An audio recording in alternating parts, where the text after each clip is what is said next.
കേന്ദ്ര ആഭ്യന്തരമന്ത്രിയായ അമിത്ഷായുടെ പേരില്ലേ എന്ന് ചോദിക്കുമ്പോൾ ഞാൻ തിരികെ പറയുകയാണ്, നിന്റെ അച്ഛനെ പങ്കെടുപ്പിക്കാനുള്ള പരിപാടിയല്ല ഇത് എന്ന് ഞാൻ പറഞ്ഞാൽ എങ്ങനെ ഇരിക്കും? അപ്രിയമായൊരു സത്യമാണ്. അങ്ങയുടെ നേതാവ് കേരളത്തിന്റെ മുഖ്യമന്ത്രിയായിരുന്ന കാലയളവിൽ ഈ ഫയൽ അടച്ചുപൂട്ടി ഇവിടെ ഇത് നടപ്പിലായില്ല എന്ന് പറഞ്ഞ് തിരിച്ച് മടക്കി അയച്ചതാണ്.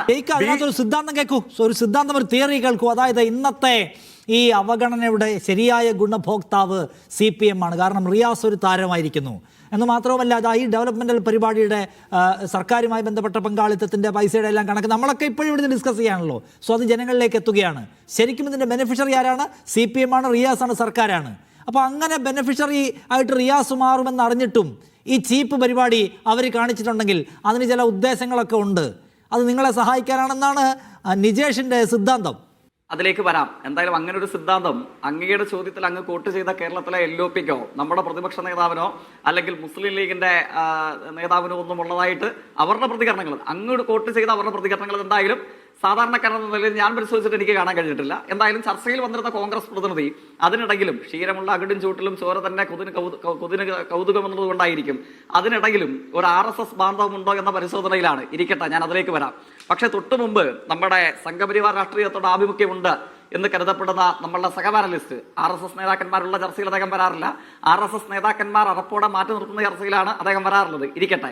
അപ്പോൾ അദ്ദേഹം പറയുന്നു, ഈ കാര്യത്തിലുള്ള ഇത്തരം പ്രതികരണങ്ങൾ നടത്തുക സ്വാഭാവികമാണ്.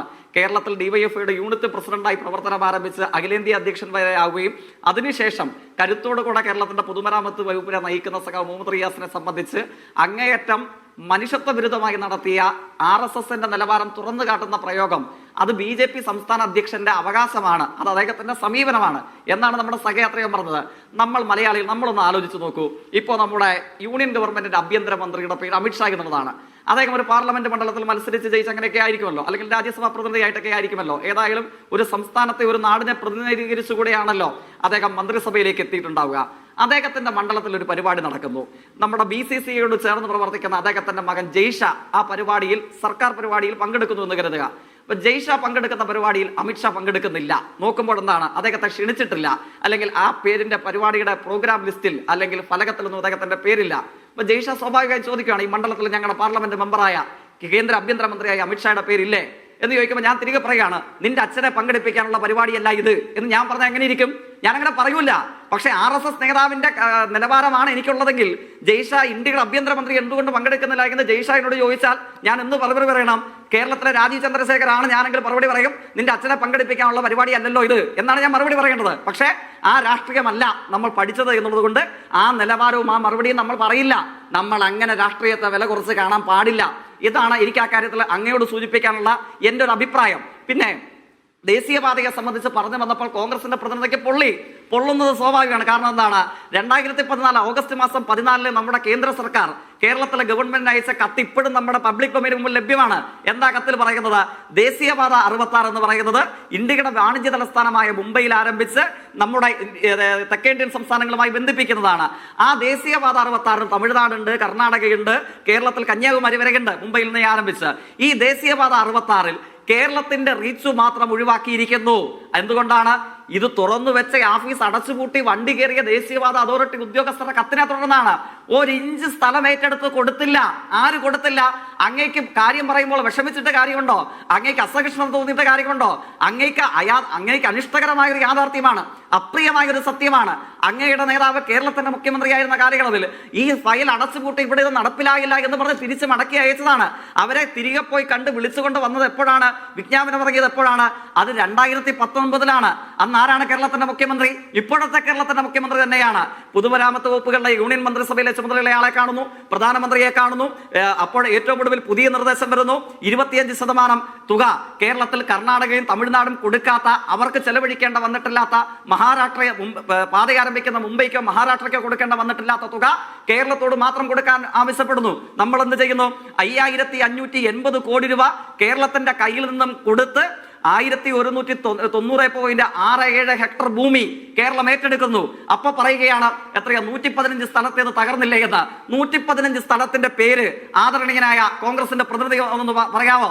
ഇത് ഒന്നുമില്ലേലും യുക്തിസഹമായി ചിന്തിക്കുന്ന കുറേയധികം ആളുകൾ ഈ ചർച്ച കോൺഗ്രസിൽ അടക്കമുള്ളവരുണ്ടാകും. അവർ ഈ ചർച്ച ഗൗരവത്തോടു കൂടെ കാണുന്നതല്ലേ? അങ്ങനെ ഒരു അടച്ചാക്ഷേപം അങ്ങേക്ക് പറയാൻ കഴിയുമോ? എന്നിട്ട് പറയുകയാണ് ഇതെവിടെയാണ് പൂർത്തീകരിക്കുന്നത്? പൂർത്തീകരിച്ചതിന് ശേഷം ഉദ്ഘാടനം ചെയ്യുന്നതല്ലേ? അങ്ങനെയാണെങ്കിൽ ഞാൻ കേരളത്തിലെ 14 ജില്ലകളുടെയും മെഡിക്കൽ കോളേജുകൾ ബോർഡ് മാറ്റി വെച്ച് ഉദ്ഘാടനം ചെയ്യുന്ന ഒരു കാലത്തെ കുറിച്ച് എനിക്ക് തിരികെ ചോദിക്കേണ്ടവരില്ലേ? അങ്ങ് പറഞ്ഞ കൊച്ചി മെട്രോയും അങ്ങ് പറഞ്ഞ കണ്ണൂർ വിമാനത്താവളം മറ്റേ കീടനാശിനി തളിക്കാൻ ഉപയോഗിക്കുന്ന വിമാനം കൊണ്ട് പറത്തി ഉദ്ഘാടനം ചെയ്ത കാര്യമൊക്കെ എനിക്ക് തിരികെ ചോദിച്ചാൽ പദ്ധതി പൂർത്തീകരിക്കുന്നതിന് മുമ്പ് ഈ മാതിരി വൃത്തികേട് നടത്തിയ മന്ത്രിസഭയും അതിന് നേതൃത്വം നൽകിയ കോൺഗ്രസ് നേതാക്കന്മാരെയും ഒക്കെ എനിക്ക് പേര് പറഞ്ഞ് ചൂണ്ടിക്കാട്ടേണ്ടി വരത്തില്ലേ? ഇപ്പോഴെന്താ ദേശീയപാതയുടെ പ്രത്യേകത? 637.217 ഔദ്യോഗിക കണക്കിൽ കേരളത്തിലെ ദേശീയപാതയുടെ റീച്ചിന്റെ ദൂരം എന്ന് പറയുന്നത്. അതിൽ 490 കിലോമീറ്റർ ഗതാഗത യോഗ്യമായി തുറന്നു കൊടുത്തു. അതാണ് ദേശീയപാതയുടെ യാഥാർത്ഥ്യം. Thiruvananthapuram bypass, Kazhakkoottam elevated highway, Nileshwaram മേൽപ്പാലം, പാലോളി മൂരാട് പാലങ്ങൾ, തലശ്ശേരി മാഹി ബൈപ്പാസ്, തലപ്പാടി ചെങ്ങള കോഴിക്കോട് ബൈപ്പാസ്, ഇതൊക്കെ പൂർത്തിയായ സ്ട്രെച്ചാണ്. മലപ്പുറം ജില്ലയിൽ 2 സ്ട്രെച്ചിലായി 1 കിലോമീറ്റർ മാത്രമാണ് ഇനി പൂർത്തിയാക്കാനുള്ളത്. ബാക്കിയിടങ്ങളിൽ പൂർത്തിയായ 6 വരി ഒക്കെ ഗതാഗതത്തിനായി തുറന്നു കൊടുത്തു. ഇതൊക്കെ കേരളത്തിൽ റോഡ് മാർഗം സഞ്ചരിക്കുന്ന ഏതു മലയാളിയും, രാഷ്ട്രീയ തിമിരവും അന്ധതയും ബാധിച്ചിട്ടില്ലാത്ത ഏത് മലയാളിക്കും അനുഭവവേദ്യമാണ്. അതാണ് ഞാൻ സൂചിപ്പിച്ചത്. പിന്നെ നിങ്ങൾക്ക് ഈ കാര്യത്തെക്കുറിച്ച് ഇതിനോട് മാത്രമാണോ? മലയോര ഹൈവേ മുടക്കുമെന്ന് പറഞ്ഞവരല്ലേ നിങ്ങൾ? തീരദേശ ഹൈവേ മുടക്കുമെന്ന് പറഞ്ഞവരല്ലേ നിങ്ങൾ? വയനാട് തുരങ്കം മുടക്കുമെന്ന് പറഞ്ഞവരല്ലേ നിങ്ങൾ? നിങ്ങൾ മുടക്കുമെന്ന് പറഞ്ഞ പദ്ധതികളൊക്കെ ഇന്ന് പൂർത്തീകരണത്തിന്റെ സിംഹഭാഗവും കഴിഞ്ഞിരിക്കുന്നു, അല്ലെങ്കിൽ പൂർത്തീകരിക്കപ്പെട്ടിരിക്കുന്നു. ഇല്ലേ? ഇതല്ലേ കേരളത്തിന്റെ യാഥാർത്ഥ്യം?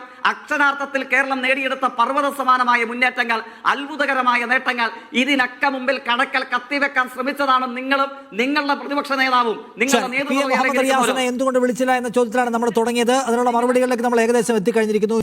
ജയ്ക്ക് ദേശീയപാതയുമായി ബന്ധപ്പെട്ട ടേക്ക് വളരെ വേഗം അവസാനിപ്പിക്കണമെന്ന് ഞാൻ റിക്വസ്റ്റ് ചെയ്യാണ്, സമയം പോകുന്നുണ്ട്. രണ്ടാമത്തെ കാര്യം, മോദി വന്ന് കേരളത്തിലൊന്നും പ്രഖ്യാപിക്കാത്തതിൻ്റെയും ഗുണഭോക്താക്കൾ നിങ്ങളാണ് എന്ന് പറയുന്നു നിജേഷ്. അതായത് ഈ കാര്യത്തിൽ കോൺഗ്രസിന്റെ പ്രതിനിധി അല്പം കൂടെ നിലവാരമുള്ള ആളാണെന്നാണ് ഞാൻ കരുതിയത്. കാരണം ഈ കാര്യത്തിൽ നമ്മുടെ സൈബർ സ്പേസിൽ മുഖമില്ലാത്ത കോൺഗ്രസ് അന്ധതയുള്ള ഏതെങ്കിലും ആളുകൾ പ്രചരിപ്പിക്കുന്ന നട്ടാൽ കുരുക്കാത്ത നുണയെടുത്ത് നമ്മുടെ നാട്ടിൽ കുറച്ചുകൂടെ യുക്തിസഹമായി ചിന്തിക്കുന്ന ആളുകൾ കാണുന്ന ഒരു ചർച്ചയിൽ വന്ന് അങ്ങ് പറയാൻ പാടുണ്ടായിരുന്നില്ല. ഞാൻ തീരദേശപാതയും മലയോര ഹൈവേയും ദേശീയപാതയും വിഴിഞ്ഞം പദ്ധതിയും ഒക്കെ സംബന്ധിച്ചുള്ള അങ്ങയുടെ മുതിർന്ന പ്രതിപക്ഷ നേതാവിന്റെ പ്രസ്താവനയാണ് ഞാൻ സൂചിപ്പിക്കാൻ ശ്രമിച്ചത്. അപ്പൊ അദ്ദേഹം പറയുകയാണ്, നിങ്ങൾ കമ്പ്യൂട്ടറിനെ എതിർത്തില്ലേ, ട്രാക്ടറിനെതിരെ സമരം ചെയ്തില്ലേ? ബഹുമാന്യ സുഹൃത്തെ, അതിലേക്കൊക്കെ പോകേണ്ടതുണ്ടോ? കമ്പ്യൂട്ടറിനെതിരെ കമ്പ്യൂട്ടർ വിരുദ്ധ വർഷമാക്കി ആചരിച്ച സമരം ചെയ്തത് ഇന്ത്യയിലെ ട്രേഡ് യൂണിയൻ ആയിരുന്ന BMS ആണ്. കമ്പ്യൂട്ടർ വിരുദ്ധ സമരം കാലിക്കറ്റ് സർവകലാശാലയിൽ ഉദ്ഘാടനം ചെയ്ത നേതാവിന്റെ പേര് നമ്മുടെ കേരളത്തിന്റെ മുൻ മുഖ്യമന്ത്രിയായിരുന്ന ശ്രീ ഉമ്മൻചാണ്ടിയാണ്. ഇതൊക്കെ നമ്മുടെ നാട്ടിൽ സംഭവിച്ചിട്ടുള്ളതല്ലേ? അതിനൊക്കെ തെളിവുകൾ ഉണ്ടായിരുന്നില്ലേ? അപ്പൊ ഇത്തരം കാര്യങ്ങളൊന്നും ദയവ് ചെയ്ത് ഒരു ശ്രദ്ധേയമായ മൗലികമായ ഒരു ചോദ്യത്തിന്റെ മറുപടിയായിട്ട് ഈ മാതിരി സോഷ്യൽ മീഡിയയിലെ ഏതെങ്കിലും മുഖമില്ലാത്ത ആളുകൾ പ്രചരിപ്പിക്കുന്നത് അങ്ങ് പറയാൻ പാടുണ്ടായിരുന്നില്ല. അതാണ് എനിക്ക് അങ്ങോട്ട് സൂചിപ്പിക്കാനുള്ളത്. പിന്നെ ഗൗരവമായ പ്രശ്നം, കമ്പ്യൂട്ടർ വിരുദ്ധ സമരം ചെയ്തതിന്റെ തെളിവ് SFIയുടെ ഏതെങ്കിലും നാളത്തെ ചർച്ചയിലെങ്കിലും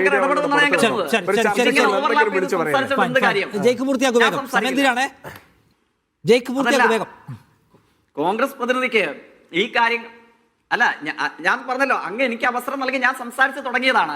ഞാൻ ചില കാര്യങ്ങളെ സംബന്ധിച്ചുള്ള കേരളത്തിന്റെ കൈപ്പേറിയ അനുഭവങ്ങൾ പറഞ്ഞപ്പോൾ കോൺഗ്രസ് പ്രതിനിധിക്ക് പൊള്ളി. അദ്ദേഹം ഇടപെട്ടു. ഞാൻ ഇടപെട്ടപ്പോൾ ഞാൻ അവസാനിപ്പിച്ചു. ഞാൻ ഓവർലാപ്പ് ചെയ്ത് സംസാരിക്കില്ല. അതെന്റെ നിലപാടാണ്.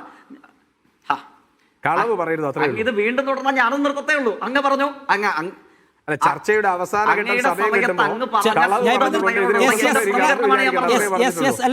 ജയിക്ക് പൂർത്തിയാക്കും. ഇപ്പൊ നിർത്തേണ്ടി വരും. ഞാനിത് 8:50 ഇല്ല, ഞാൻ പറഞ്ഞല്ലോ, എനിക്ക് എന്റെ അവസരത്തിലാണ് ഞാൻ സംസാരിക്കുള്ളൂ. അദ്ദേഹം ഇങ്ങനെ ഓവർലാപ്പ് ചെയ്തുകൊണ്ട് ഇടപെട്ടുകൊണ്ടിരിക്കുന്നു. അപ്പോൾ ഈ കാര്യത്തിനകത്ത് കമ്പ്യൂട്ടർ വിരുദ്ധ സമരം നടത്തി ഉദ്ഘാടനം ചെയ്ത കോൺഗ്രസിന്റെ മുൻ മുഖ്യമന്ത്രിയെ സംബന്ധിച്ച് എനിക്ക് തിരികെ പറയേണ്ടതായിട്ട് വരും. അത് പറയുമ്പോൾ അങ്ങേക്ക് സവിശേഷകരമായ എന്തെങ്കിലും ഒരു പ്രയാസം ഉണ്ടായിട്ട് കാര്യമില്ല. അതൊരു യാഥാർത്ഥ്യമാണ്. അങ്ങേക്ക് അപ്രിയമെങ്കിലും അതൊരു സത്യമാണ്. പിന്നെ അദ്ദേഹം പറയുന്നു, ദേശീയപാതയുടെ ഭൂമി ഏറ്റെടുക്കലൊക്കെ നിങ്ങൾ നടത്തി, അത് ശരിയാണ്. പക്ഷെ ഭൂമി ഏറ്റെടുക്കാൻ പര്യാപ്തമായ നിയമനിർമ്മാണം നടപ്പിലാക്കിയത് ഞങ്ങളല്ലേ? ആങ്കർ അതിനെ ശരിവെക്കുന്നത് കണ്ടോ? നിയമസഭയിൽ ഇതേ വാചകം, ഇതേ കാര്യം ആദരണീയനായ കുണ്ടറ MLA യൂത്ത് കോൺഗ്രസിന്റെ മുൻ സംസ്ഥാന അധ്യക്ഷൻ ഉന്നയിച്ചപ്പോൾ ആ കാര്യത്തോട് പ്രതികരിച്ചുകൊണ്ട് ആ നിയമസഭ ആ കമ്മിറ്റിയിൽ ജയറാം രമേശിനോടൊപ്പം ആ കമ്മിറ്റിയിൽ അംഗമായിരുന്ന കേരളത്തിന്റെ ഇപ്പോഴത്തെ വ്യവസായ മന്ത്രി നടത്തിയ പ്രതികരണമുണ്ട്. അതിലെ സെക്ഷൻ 105 അത് പ്രകാരം എന്താണ് സബ്ജക്ട് ടു സബ്സെക്ഷൻ 3 എന്താണ് അതിൽ പറയുന്നത്? അന്ന് കേരള നിയമസഭയിലെ രേഖയിലുണ്ട്, ഈ കാര്യങ്ങൾ ഷാൽ നോട്ട് അപ്ലൈ ടു എന്ന് പറഞ്ഞ വകുപ്പിന്റെ ഭാഗമാണ് ദേശീയപാത. അതായത് ജയറാം രമേശ് കൊണ്ടുവന്ന നിയമനിർമ്മാണത്തിന് ദേശീയവാദ സംബന്ധമായിട്ടുള്ള ഒരു കാര്യവും ചെയ്യാനുണ്ടായിരുന്നില്ല. ആ കമ്മിറ്റിയിൽ അംഗമായിരുന്ന കേരളത്തിന്റെ വ്യവസായ മന്ത്രി ഈ മാതിരി വർത്തമാനമെടുത്ത് നിയമസഭയിൽ യൂത്ത് കോൺഗ്രസിന്റെ മുൻ നേതാവ് കുണ്ടറ MLA പറഞ്ഞപ്പോൾ വസ്തുതകളോടുകൂടെ സെക്ഷൻ 105 സബ്സെക്ഷൻ 3 ഉദ്ധരിച്ചുകൊണ്ട് വസ്തുതകളോടുകൂടെ ഇതിനെ സംബന്ധിച്ച് മറുപടി പറഞ്ഞു. 2013 ഭൂമി ഏറ്റെടുക്കൽ നിയമവും ദേശീയ പദവിയുമായി ബന്ധമില്ല എന്നാണോ ജയ്ക്ക് പറയുന്നത്? ഇതിങ്ങനെ ഞാൻ പറഞ്ഞു ജയ്ക്ക് പറയുന്നത് 2013 ഭൂമി ഏറ്റെടുക്കൽ നിയമവുമായും കേരളത്തിൽ ദേശീയപാതയ്ക്ക് ഭൂമി ഏറ്റെടുത്തതുമായും യാതൊരു ബന്ധവുമില്ല എന്നാണോ? മര്യാദയാണോ? വേഗം പറഞ്ഞോളൂ ജയ്ക്ക്. അതായത് ജയറാം രമേശിന്റെ കാലത്ത് കൊണ്ടുവന്ന ഭൂമി ഏറ്റെടുക്കൽ നിയമമാറ്റവും ഈ കേരളത്തിലെ ദേശീയപാതയ്ക്ക് അധികം ഈ ഭൂമി ഏറ്റെടുപ്പും തമ്മിൽ യാതൊരു ബന്ധവും ഇല്ല എന്നാണോ? ഇല്ലെങ്കിൽ ഇല്ല എന്ന് പറഞ്ഞിട്ട് തുടങ്ങിക്കോളൂ. അല്ല, ഞാൻ ആ നിയമസഭാ പ്രസംഗം നിയമസഭാ രേഖയിലുള്ളത് ഞാൻ മീഡിയ ചോദ്യം ജയറാം രമേശിനെ ഓക്കെ, ഞാൻ ഇതേ ചോദ്യം എന്റെ ഓർമ്മ ശരിയെങ്കിൽ ആ സമയത്ത് നമ്മുടെ ഈ യൂത്ത് കോൺഗ്രസ് നേതാവിന്റെ പ്രതികരണം എന്തായിരുന്നു? അദ്ദേഹം പറഞ്ഞത് ഈ കാര്യത്തിൽ ഇരട്ടച്ചങ്കുള്ള മുഖ്യമന്ത്രിയൊന്നുമല്ല, സൗമ്യകൃതനായ ഞങ്ങളുടെ പ്രധാനമന്ത്രി മൻമോഹൻ സിംഗിന്റെ സംഭാവനയാണ് ഇത് എന്ന നിലയിലായിരുന്നു അന്ന് അദ്ദേഹത്തിന്റെ പ്രതികരണം ഉണ്ടായിരുന്നത്. ഞാനിപ്പോ അതിന്റെ വിശദാംശങ്ങളിലേക്ക് പോകുന്നില്ല. സെക്ഷൻ 105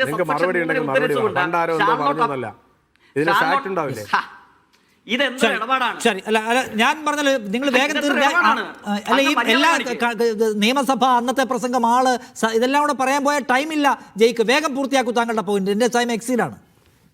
ആ നിയമത്തിന്റെ 105 സെക്ഷൻ സബ്സെക്ഷൻ 3 ഉദ്ധരിച്ചുകൊണ്ട് അന്ന് കേരളത്തിന്റെ വ്യവസായ മന്ത്രി മറുപടി പറഞ്ഞു. ഞാനത് ആവർത്തിക്കുന്നു.